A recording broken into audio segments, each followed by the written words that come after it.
What's up guys, and welcome back to another episode of the Premier League Career Mode. It is episode number 2, coming on the back of our series opener, where of course we had our first 2 Premier League games, a loss and a win in the Premier League, and made our first signing and sale of the season as Diop left, and we signed Ben Sheaf. Heading into today's episode, lots to get through as we wrap up the summer window. We'll start with this, the EFL Cup second round away against Sutton United, the 4th tier side. Should be a simple passage into the third round. Let's make sure it is. Come on, Fulham. Yeah, it's worth pointing out Fulham have never won a major honour in club history. Yeah, it's a little interesting bit of trivia.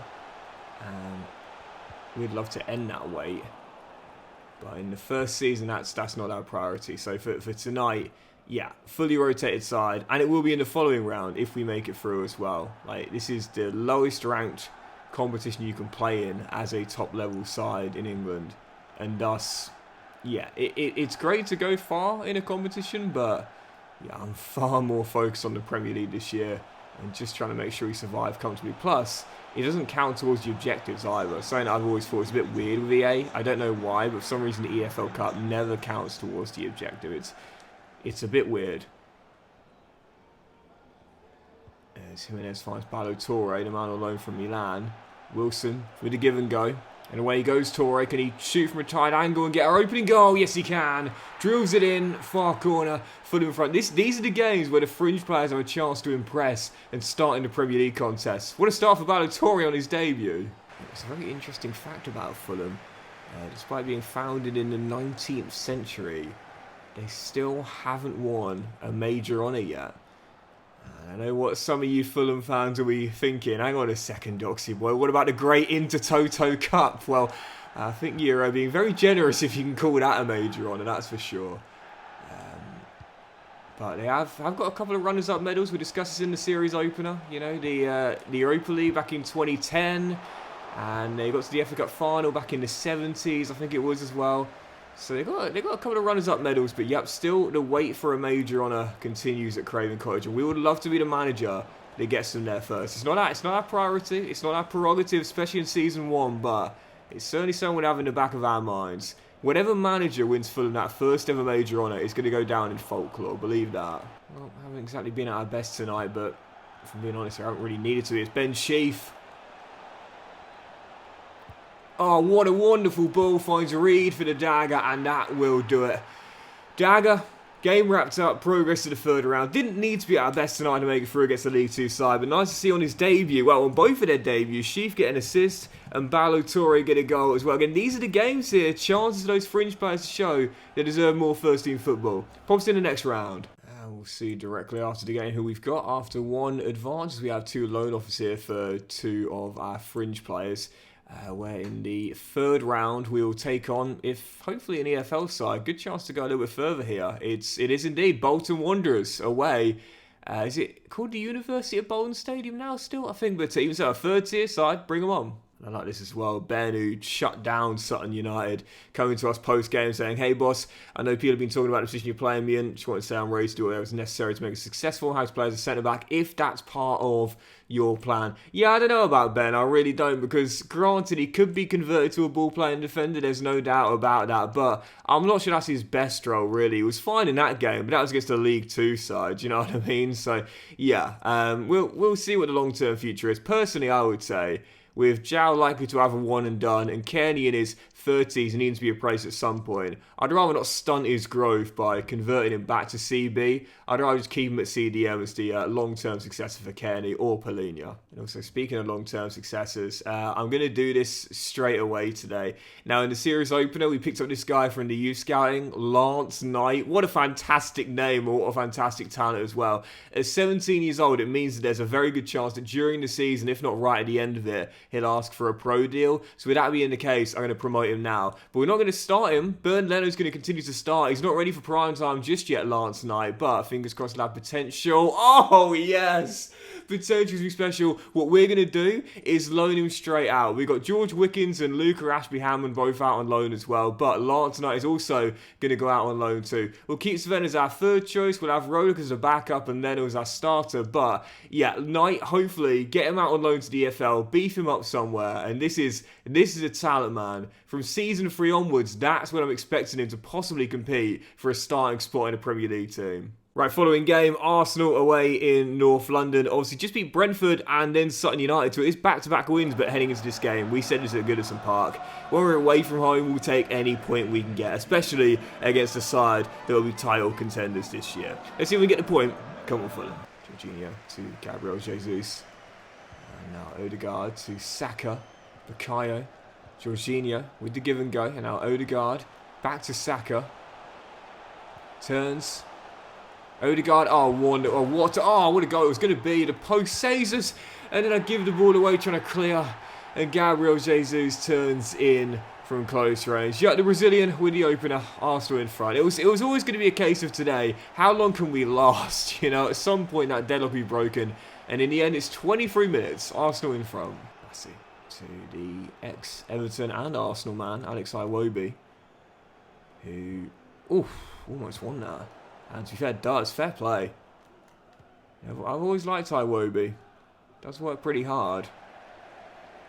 And as he has space to take aim here from range. Why not? Oh, just wide. Oh, no. So unlucky that. That is so unlucky. Tackle on Gabriel Jesus. Who does it fall to? Martin Odegaard with the finish, and the ex-Real Madrid man surely puts the game beyond doubt now. You know, when moments like that happen, you just got to say fair play. Like, you know, luck will balance itself out. That's a saying you'll hear a lot on my channel if you're a new viewer. Luck will balance itself out. Don't get too demoralised. You'll get your good fair share of luck at some point as well. But in that moment there, nothing we could do. Arsenal tuning up, and that's going to do it now. Rice through the gap. Jesus looking for the third, taken down by Tosin, and no complaints. Definite penalty booking for our number 4 as well. And absolutely no complaints there. Penalty for the Gunners to go 3 up with Saka denied by Bernd Leno. And the ex-Arsenal keeper at least keeping it reasonably respectful. But at the end of the day, there's a big golfing class between these two teams. We'd love to be on Arsenal's level one day, but we're a long way off that. So yeah, not too disappointed by the scoreline in the end. Could have been a lot worse as well. 2-0, take the L, move on. You know, when you've been beaten by a far better team, it's just about learning those lessons, man, and taking them on to the next game.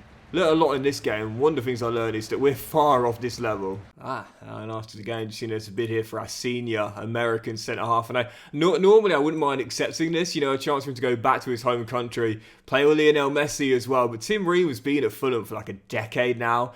And he's actually got, I think, 2 years left in his contract now. So I think he's going to retire as a Fulham player. Personally speaking, I think he'll retire as a Fulham player. So that being the case, going to turn that one down. Especially because if he was to go, it would be very light at centre-half. We'd only have 2 players here that are official CBs. So, yeah, we still got plenty of money in the budget, 33 mil. But I don't really just want to sign a player for the sake of it. I'd rather keep the cash until January. And not panicked by anyone. I guess we'll see. We've got a week to go to the window slam show. We'll see if any deals come available. Well, there is a bid here from Celtic for Lance Knight on loan. I actually really like this deal as well. Kind of shades of when they signed Fraser Forster on loan from Newcastle all those years ago and then turned him into a really solid Premier League goalkeeper in the end with Southampton. But Joe Hart is there, but of course he's a veteran now, and I really like that. A chance for Hart to pass on some knowledge to the young teenager in Knight. I think that's a really, really cool move there. So if we can get him 2 years on loan at Celtic Park, I think that would be absolutely fantastic. Eventually, as West Brom also want to say, actually, I don't mind either of those deals, to be honest. I'll negotiate both. I actually think you're probably more likely to get game time at Celtic than West Brom, but I guess we'll see. As Valencia put in a bid for Bobby Reed. Not too sure about that one personally. And yeah, okay, all right. Interesting stuff. Interesting stuff. So yeah, as a bid comes in for Willian from Nottingham Forest, going to turn that one down. I think he'll retire as a Fulham player as well. Yeah, it looks as though Lance is going Celtic. I love that. I think that's a really cool move. That realistic, great to learn under a senior. Long-term international in Joe Hart as well. I think that's an absolutely perfect move for everyone, that. And so as we negotiate a split for Lance tonight to go to West Bromwich Albion as well. And transfer deadline day is here. As soon as we get Knight loaned out, whether he chooses Celtic or the Hawthorns, totally up to him. I'll then consider bringing someone in directly afterwards. Another bid for Willian this time from Crystal Palace. Again, I think he will retire as a Fulham player, so I'm going to turn that one down as well. We're just going to wait and see who Lance Knight chooses. Personally, I hope he chooses Celtic. But no, in the end, he's chosen West Brom. He's going to the Challenger, wants to beef up in the second tier, and he's off to the Hawthorns. Fair play, I respect the hustle. Well, he's taken the number 1 jersey, so fingers crossed he takes Alex Palmer's spot as well. The only good thing about this is that we can also keep an eye on him and see if he plays cup games for West Bromwich Albion within these statistics as well. I guess we will find out. So yeah, looking at the team again, over 30 mil to work with here. I'd say we're lying at CB, obviously. We know that Polini can fill in there. We know that Ben Sheaf can fill in there like he did against Sutton United as well. But other than that, I'm okay with the team. I don't want to just sign a player for the sake of it, you know.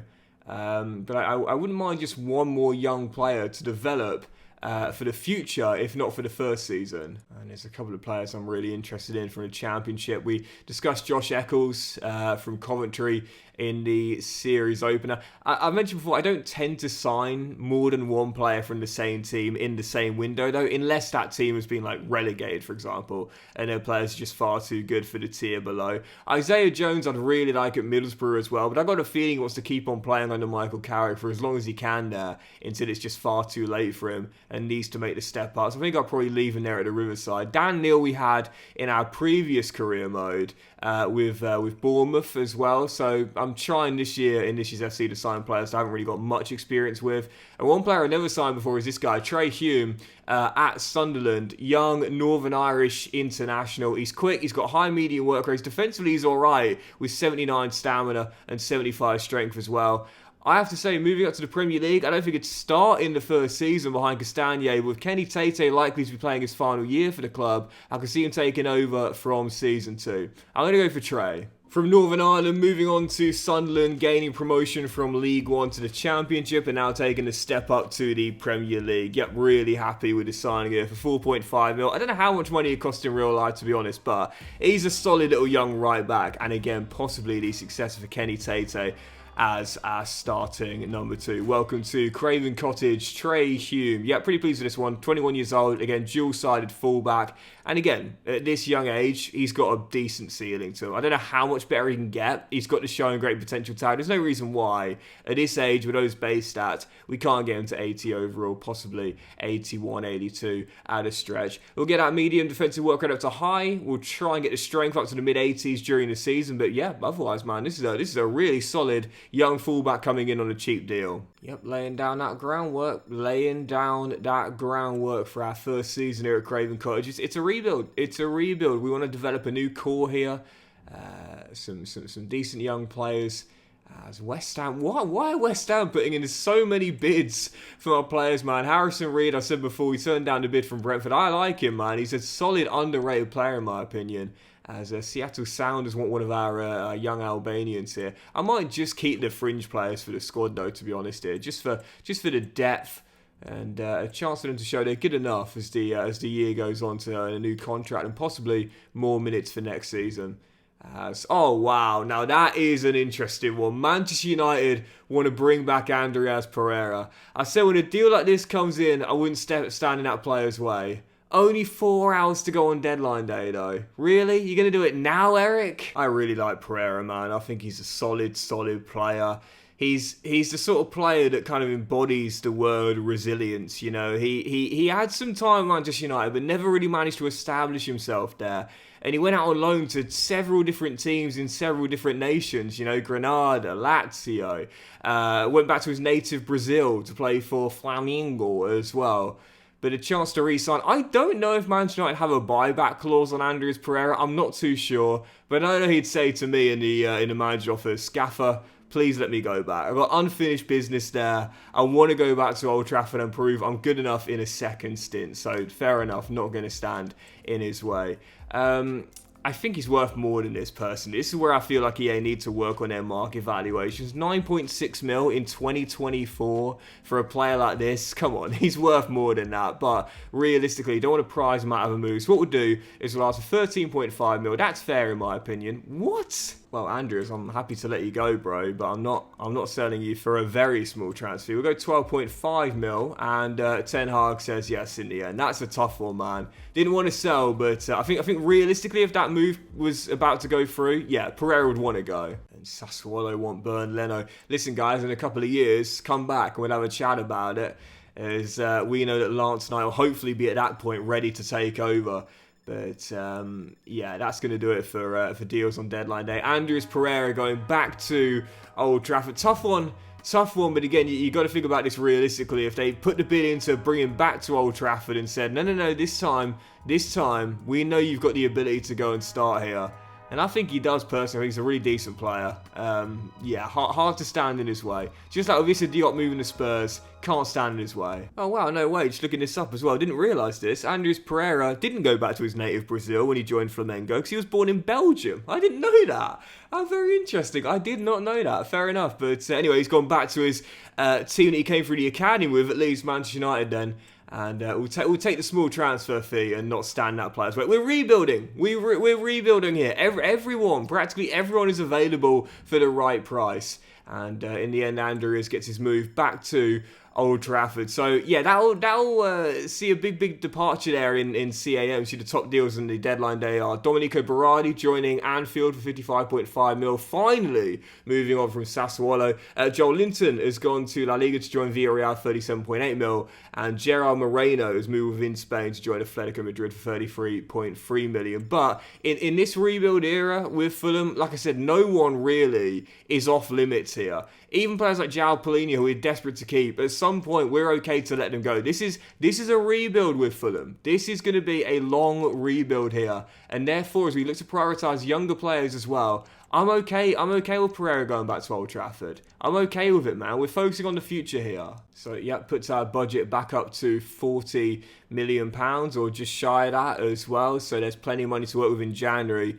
Well, we might afford ourselves one signing in the January window. Probably not more than that. Maybe one or two max, I would say. I guess we'll see. But anyway, speaking of prioritising the future, 3 more scouting updates. Where from England, wow, I must say, there continues to be some really decent gems being found from Ryan Pearce. We'll continue the scouting on all 5 of these guys for now and see how they look after another month. Same with Wales, 7 players here that could be really good. We'll continue scouting for another month and see how they look after 2 months worth of scouting. And so, you might be wondering, Doxy boy, why don't you just give those players scholarships? Well, basically, the longer you scout a player, the better understanding you have of just how good they are actually going to be. So sometimes when you find a player that's been scouted, you might look at them and think, oh my goodness, they could be the next Lionel Messi or whatever. But over time, you get a better picture as to just how good they are. When you find an absolute gem, it might be worth gambling and just putting them straight in the academy. But in my opinion, because of how, I'm not going to say easy it is to find youth stars, but yeah, simplistic it can be, and because of the amount of options there are as well, in my opinion, it's always best to be super selective and wait for a few months before you give players scholarships. In a case like Lance Knight, for example, though, he was always going to get one. So right now, Cameron Fox, the Fox in the box, remains our only player in the youth setup for now. Right, following game, the champions, who can be champions once again if they beat West Ham tomorrow afternoon on the Premier League final day. Man City away at the Etihad, where once again, we will just take the point if possible. Let's see if we can grind it out. Come on, through. Rebuilding with the Cottagers, and Pereira going wasn't in the plans, but yeah, it's fine. Like it's totally fine. We've got enough depth in that area anyway. Bobby Reed can play there. Tom Kearney can be faced further at the pitch as well. In fact, he's probably better further at the pitch too, to be honest. We can have Traore through the middle. Willian when he comes back. It's fine. It's totally fine. There's Erling Haaland. He's denied by Leno. And it's still 0-0, but it is going to mean this season where, I do identify a lack of creativity as a problem here. Losing perhaps our most creative player is going to make things incredibly difficult. Is that a penalty? Are you joking, ref? Are you having a laugh? How is that a penalty off of Alex Iwobi? If anything, it's a high foot. It should go the other way. Oh, that is the face of a man who is just sick of it. How on earth is that a penalty? Are you serious? Someone popped the VAR up. How is that a penalty? Erling Haaland to give Man City the opener, but that is ridiculous. Leno did save one against Arsenal, but he's not going to save this one. What a joke. How is that a pen? That's a terrible decision. Now, I don't think it was a high foot, just FYI, but...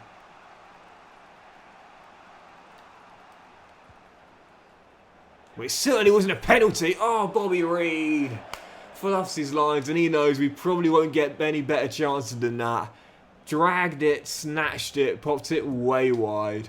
Ball through, Haaland pegs it back, Phil Foden through the gap, Alvarez 2-0, and you know, when you are an underdog and you're taking on one of the bigger and better teams away from home, if you get a chance, you've got to take it, because you might only get the one, whereas, you know, the hosts are probably likely to get multiple. Julian Alvarez sent through by my player of the season in the Premier League this year, Phil Foden, and it is Man City 2-0 up, and probably on their way to a comfortable 3 points. 3 losses in our first 4 to start the season off in the league. Yeah, we knew this would be a tough first season, and it started off that way too. Yes, that's a cracking ball, to be fair, and Reed will get another go, and this time does hit it on target, but Stefan Ortega makes the save. Didn't need to be quite as good as he was against Spurs during the week. That save on Heung-min Son might go down in folklore, as it is still 2-0. And we got an injury as well. Goodness gracious, this is just not being straight up. This is just not a good time for Fulham today. And João Palhinha forced off, our best player. This is just us straight up not having a good time. Oh no, it's going to be free. It's going to be free. Rodri Haaland on cue. Gets his second, Man City's third, and we have been absolutely destroyed at the Etihad. But to be fair, exactly what we were expecting. Well, like I said, in North London against Arsenal, we want to get to this level at some point, but this is a long road to glory and a long way to go here. It's season 1 of a rebuild, man. We've only played 4 games. And as for the injuries to João Palhinha, it is a broken elbow, so we'll be without him until early November as well. Man, oh man, tough start for Fulham. But to be fair, kind of what we were expecting. And what, if I'm being honest here, I was looking for. Let's do one more game, we'll end on this. It's a massive game on match day 5 already as we take on Luton Town. The Hatters, Rob Edwards' side, winless to start the season off. And after 3 draws in 4 above us in the table, possibly an early season relegation 6-pointer in West London. If we are to stay clear of the bottom 3, these are the games we don't just need to draw, we need to win. Let's get our second victory of the season and our second game at home this year. Come on, Fulham. Oh, no. That's a great ball through by Cauley Woodrow. Pegged back, Calvin Bassey is there, and then the rebound converted by non-league to Premier League. Mr. Journey himself, Pelly, Ruddock and Pansy. Once again, such an unlucky goal to concede. You know, I don't like to blame too many things on bad luck, but 3 of the goals we conceded today. That one at Arsenal, the penalty against Man City, and that one there is very little we can do about that. 38 minutes to go. Luton, as things stand, on course of their first win of the season, and we're set for our 4th loss in a row in the league as well. It's not looking good right now. I'm certainly not going to panic, don't get me wrong, but these are the games that are considered to be some of the easiest in the season as Pelly, Ruddock and Pansy is sent off now. We've got a glimmer of hope with just over 20 to go. It was an awful foul, diving in from behind. It's a correct decision for the referee, absolutely. But a glimmer of hope. And if we can't salvage at least a point from here, we're in trouble. 22 minutes to get it. And in the end, we couldn't find that source of creativity, that leveller, and that point that would stop the rot. Yep, a tough start for Fulham this season. 4 losses in our first 5 games. When it's so early on into the campaign, you can't overthink too much, but it's safe to say as things change very quickly in football and the sport moves very fast, we keep this sort of form up, we'll be in the bottom 3 not before long, and my manager's job safety will certainly be taking a big blow as well. But that'll do it for today's episode of the Premier League Career, guys. So big thank you for watching. Really hope you have enjoyed it, and if you have, then please do drop a like. What stuff do you all have? A fantastic day, and we'll return in the next one as we play about 8 to 10 games in sloggy season in the Premier League, as hopefully we'll get our first away day points and stop the losing rot and pull away from the bottom 3. Right now, only above it on goal difference. Have a fantastic day, guys. Much love to you, and I'll see you for the next episode of the rebuild season in the Premier League Career Mode very soon.